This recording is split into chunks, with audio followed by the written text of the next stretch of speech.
Call our listening session to order. We do have a forum, so we're able to do that. I'm sure other council members will be coming shortly here.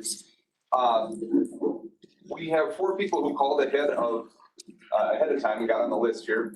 Paul Royer, there's Paul. Brian Askey, Brian. Steve Furlong, I don't see Steve. And Elise Stripless. There you are. So what we will do, everybody will have 5 minutes. And when you hit 5 minutes, I'm going to cut you off. With them a jerk, but because I want everybody to have the same amount of time, and we want to be even and fair about this. And we'll invite you to, as you start, you can just state your name. You can sign in afterward because that takes just a little bit. And if we have any questions at the end, if we have time, we'll ask questions. It'll be a bit of a back and forth for what we're doing here tonight. So we'll go in the order that I read, and if Steve Furlong makes it in, we'll kind of put him at the end of the line here. So Paul, why don't you join us up top here? Thank you. I can see you right there.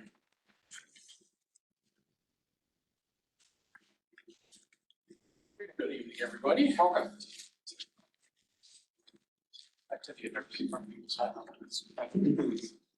You too, by the way. You don't show it. You're kind, thanks. So, good evening, Mayor and council members. It's a pleasure to be here. My name is Paul Royer. I've been a resident in Bloomington since 1998, so 27 years. My wife, 2 boys, public schools, love everything. I've also been a business administrator at St. Stephen Lutheran Church for the past 11 years. I'm going to get back on script, I'm going to lose it. So tonight I'm here on behalf of St. Stephen Lutheran. They're on the corner of 84th and France. You might have seen them before. The church was founded in 1959. The doors to the church opened in 1961. And since then, our mission has always been to serve our congregation, our neighbors, our city, anybody in need. That's what St. Stephen is all about. So in 2003, we entered into a partnership with a small business called Grounds Control, a lawn maintenance company, someone who has been serving Bloomington and the South Metro since 1980. For just over 2 decades, we've shared a mutually beneficial relationship with them, one that's not only been peaceful, but really profoundly positive for both our parties, and more importantly, for the wider community. Here's how it worked. Grounds Control used a portion of our unused garage space. We had inherited some garages when the property adjoining us was given to us. So we let them use the garages for storage, a bit of maintenance work, quiet maintenance work. And then they would hold their morning meetings where they would get all their crew together and then send them out on their jobs. In return, we received free lawn maintenance and really favorable pricing on our snow removal. They prioritized clearing us out for Sunday morning services as well as opening the parking lot weekdays so our preschool parents could get in without any issue. So that arrangement worked beautifully without a single known complaint to us for 22 years, just until May of this year. And then the city received a phone call from somebody complaining about a commercial operation operating out of our business, which is owned residential. So anyhow, but this what I'm here isn't just about convenience for us or cost savings for the church, because the amount of what we have saved over those decades has really been reinvested back into our community, because that's again what we do, we serve. So for example, some of those savings allowed us to build a large community garden that supports the feed. It's right on the corner of our property. We expanded it once, we expanded it a second time. A few years ago, we actually, I think it's just over 2,000 pounds that went to feed fresh produce. And our gardening group is growing every year and they're passionate about this. So that's one way of supporting it. We also are involved in local events like Bloomington Pride Festival, partner with other churches, have a tent there, you know, and show up visibly for the love, inclusion, dignity, all of those wonderful things. And we've also been able to offer some tangible support in our growing Hispanic community by donating to Tapestry. It's a local ministry that works within that population for both cultural and spiritual care. And a great portion of this has been in part to the partnership with Grounds Control. They have freed up probably close to $10,000 a year for our church, which is no small means for a congregation of our size. So tonight, we're not here just asking for a variance or a conditional use exception or whatever the appropriate vehicle is to try to achieve that. We'd like you to recognize and preserve something that's already working, something that's been tangible, and it's tangible, lasting good to the people who live here. We believe that continuing this partnership doesn't just benefit a church and a small business, it benefits our city. It supports food security, inclusivity, early childhood education, and strong local relationships. So I thank you for considering our request to allow grounds control to resume their responsible and valuable use of our property this fall. We don't think it's only fair, it's good for Bloomington. That is hopefully under 5 minutes. It's certainly under 5 minutes, Paul. Thank you for that. So did you get a letter or was City in contact with you? Yes, we actually first received a phone call from Ryan, I think it was, and just asking him what the situation was. So I called back and talked to him a little bit, and then he sent an email. And I've got a letter that followed me saying we had to basically cease and desist because it was a violation of the current ordinance. So it took some time, but we complied. I mean, grounds control had been there for 22 years. They had to move their equipment out of the garages, find a new location to rent, to house, that, and then stage their wares, but we got that taken care of. Also, additional questions? Do we have any, and do we know where it stands now? Like, is there a formal request for variance, Mr. Mayor? Do you know? I don't believe. There is, I'm in fact trying to figure out what our next step could possibly be. I talked with Mike Centenario. And his comment was that he felt that without changing the zoning laws, we wouldn't have a shot at this. That seemed like a bit excessive for what we're asking for, which is why I decided to come to the open listening session. So I'm really looking for guidance of what are there possible next steps, and if so, what might they be? I would hate for us to shoot the kid, try and figure this out on the fly. Our city manager, our city attorney, taking notes feverishly here. So why don't we've got your contact information if they've reached out to you already. We know where to find you. And so why don't we see if we can put our heads together, talk to some folks and see if there is a path forward. Not saying there absolutely is, but we will take a look and see. Great. That's exactly what we're looking for. So thank you very much for your time. Thank you for listening. As you please sign in as you get done, please. Brian.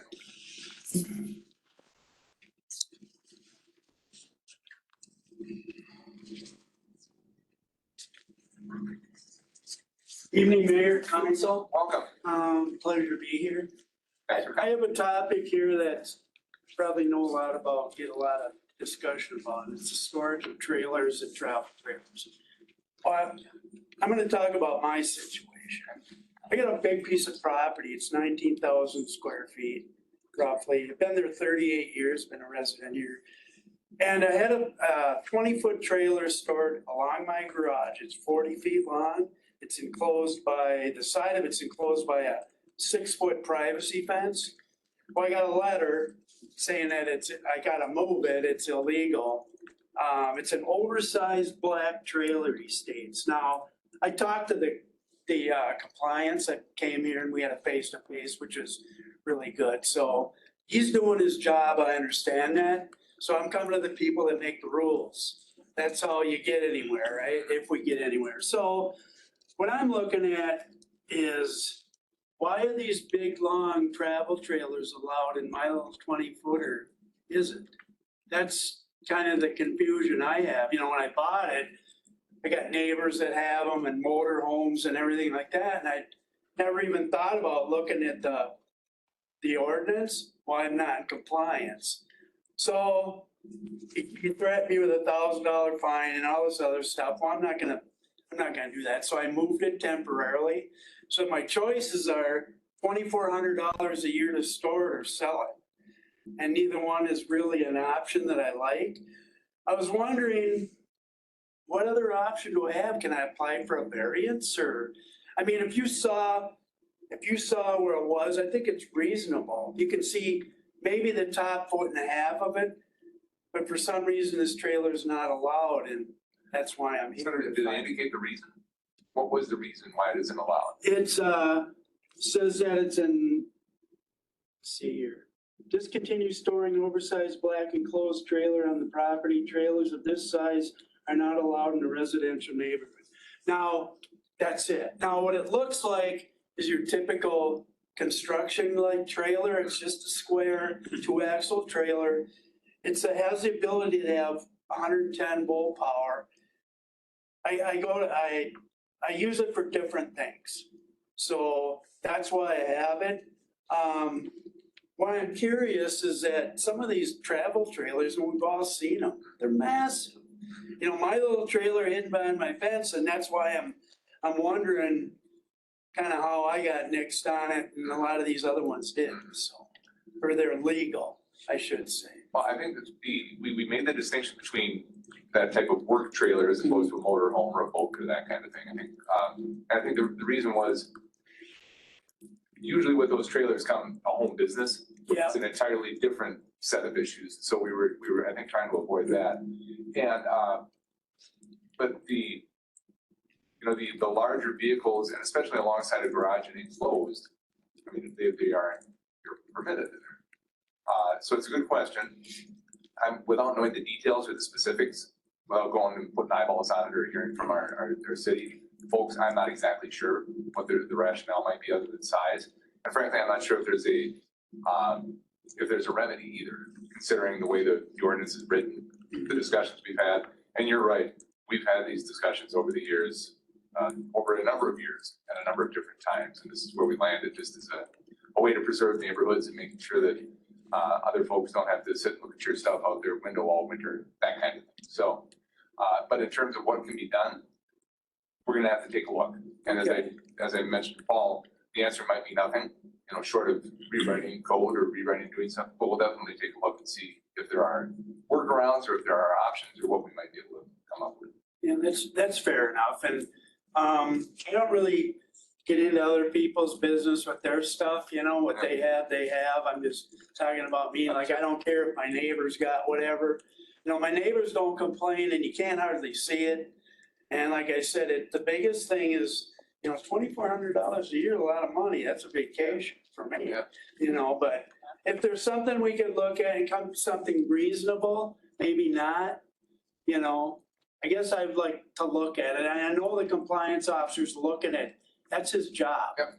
And so, that's why I wanted a face-to-face with him. I don't like emails and texts. I deal in face-to-face when I deal with things. So that's kind of how I operate. So Fair enough. if there's something we can look at, and I'm all open for it. You will be hearing from us. Okay, All right. thank you very much. Elise.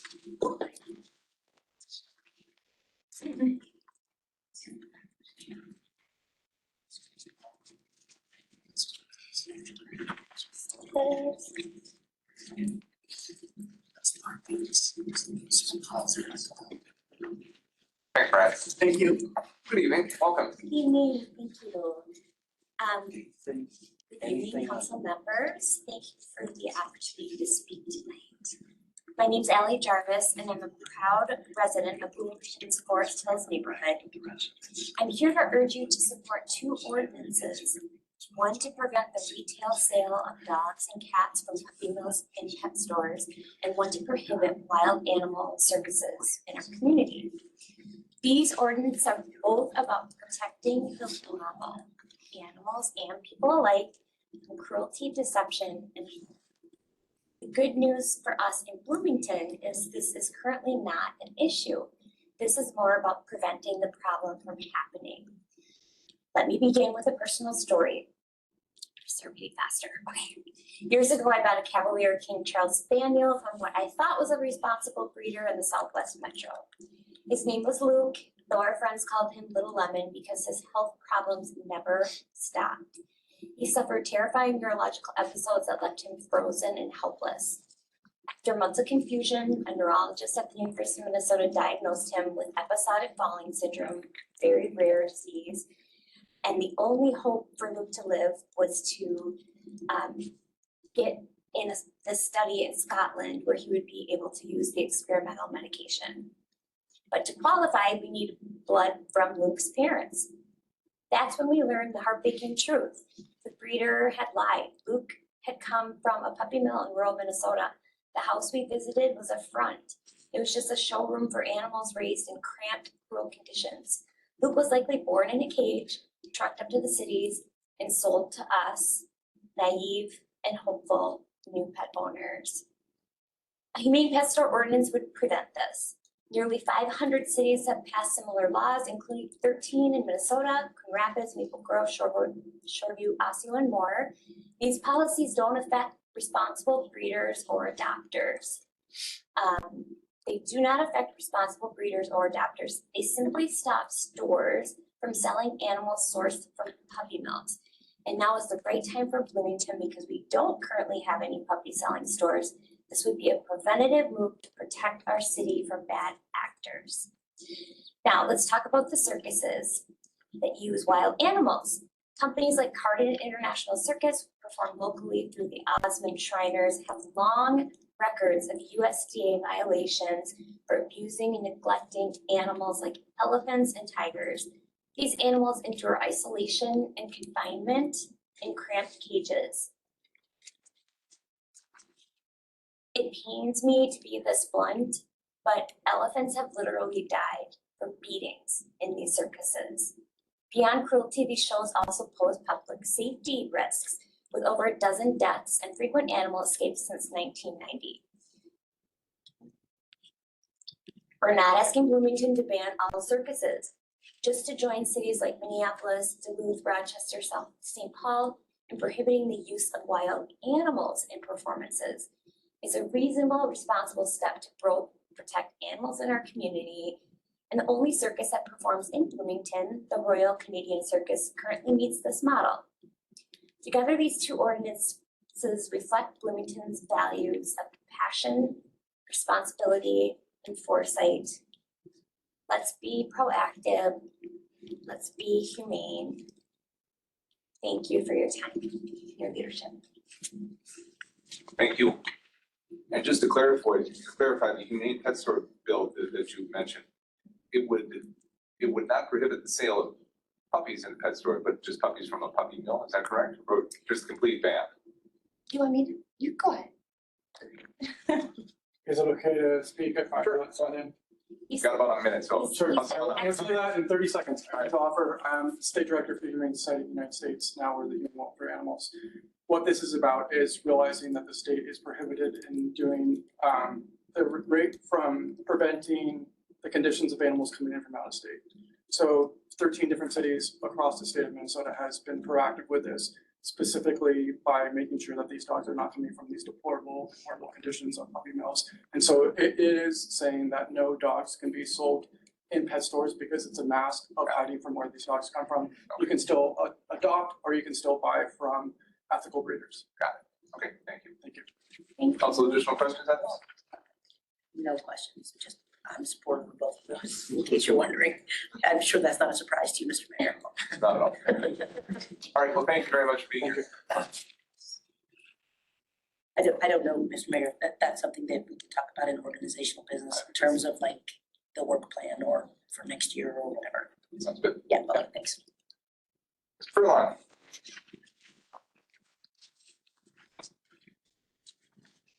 Good evening, council members, Mr. Mayor, long time no see many of you.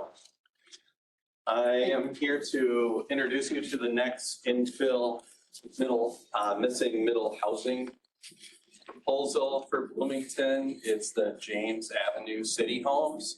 This will be a planned urban development. It's 8 units in 4 twin home buildings. These will be for sale, single family. The site is an acre, and the one item of concern is the rear setbacks are only 20 feet where code wants 30 feet, but this is a PUD, so there is whatever the site plan is. We'll make sure that we have adequate stormwater control and snow removal and mobilization through the site. And I just wanted to prompt you to think more about how we get more housing in the city of Bloomington.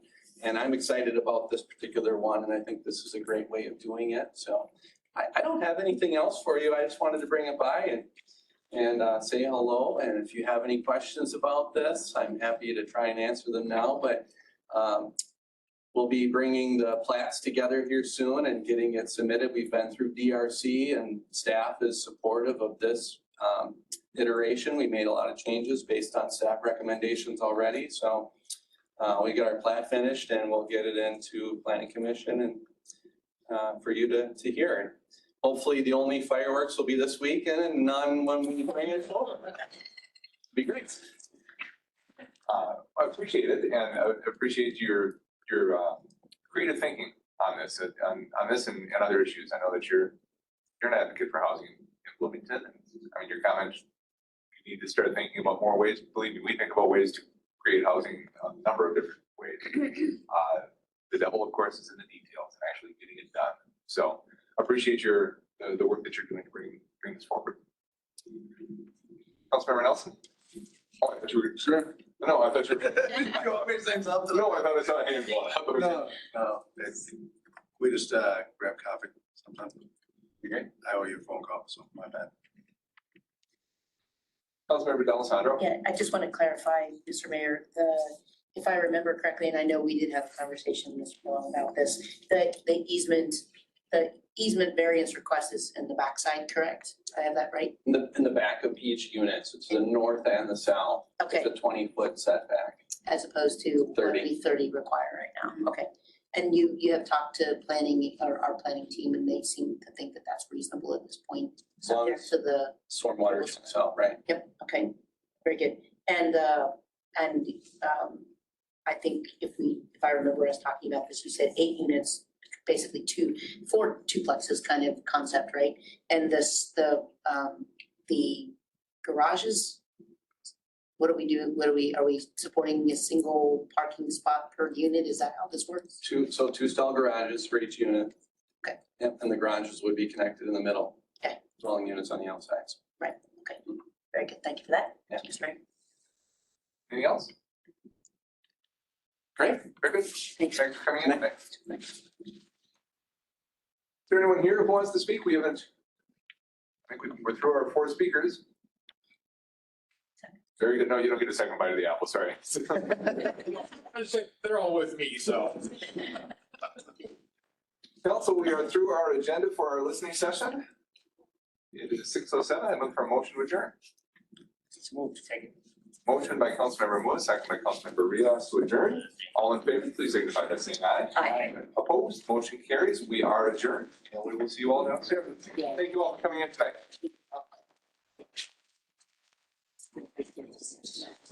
Thanks.